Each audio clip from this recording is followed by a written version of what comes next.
परीक्षा फिर टूटा युवाओं का सपना। और ये एग्जाम पता है अभी कुछ दिन पहले तक ने डाला है, जो कि सरकार की चापलूसी में पूरी तरह व्यस्त रहता है। इसने लिखा है यूपी में नौकरी नहीं सिर्फ धोखा। कैसे? फिर रद्द हुई परीक्षा फिर टूटा युवाओं का सपना। और ये एग्जाम पता है अभी कुछ दिन पहले हुआ था। ये आपने सही से लगाया नहीं। आज तक उत्तर प्रदेश में सरकारी नौकरी का सपना देखना अब सहनशीलता का टेस्ट हो गया। ये एग्जाम कुछ पीजीटी वगैरह का था, थोड़े दिन पहले की बात है, 10-15 दिन पहले की, लेकिन ये लीक हो गया और फिर रद्द हो गया। हो क्या रहा है मैं आपको बता रहा हूं।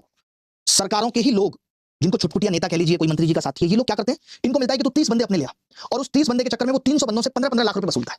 वसूल लिया, उनका सिलेक्शन करवा दिया, ऊपर तक पैसा पहुंच गया। उसके बाद पेपर कैंसिल हो गया, कोई बात नहीं, ये उनको कह देगा क्या हो गया, मेरी क्या गलती, मैंने तो आपका करवा दिया था, अब आप ऐसा करो, ज्यादा नहीं है तो आप 7.5 और दे दो। इस तरीके से पैसा कमाया जा रहा है, बढ़िया पैसा कमाया जा रहा है।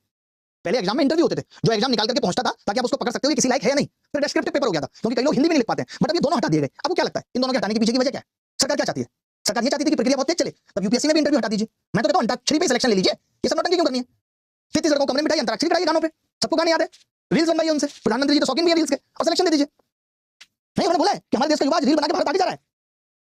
कितना आगे निकल गया भारत, थोड़े दिन में यूएस पहुंच जाएगा अरेबियन सागर को पार करते हुए।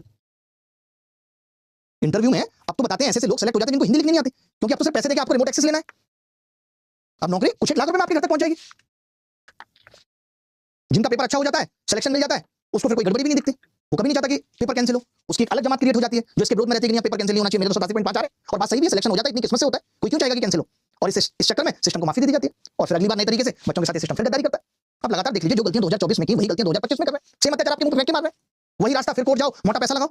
आप सोचिए 100 बच्चों को भी इन कराने में एक दिन कैट के अंदर हियरिंग हो गई, सीनियर एडवोकेट के साथ एक दिन हाई कोर्ट के अंदर हियरिंग हो गई, वापस हाई कोर्ट ने कह दिया कि आपको ये ऑर्डर एक बार फिर कैट से लेके आना पड़ेगा, फिर कैट से हियरिंग होगी। आप समझ सकते हैं कितना पैसा लगता है, कितना मुश्किल हो जाता है कोर्ट के अंदर भी लड़ाई करना।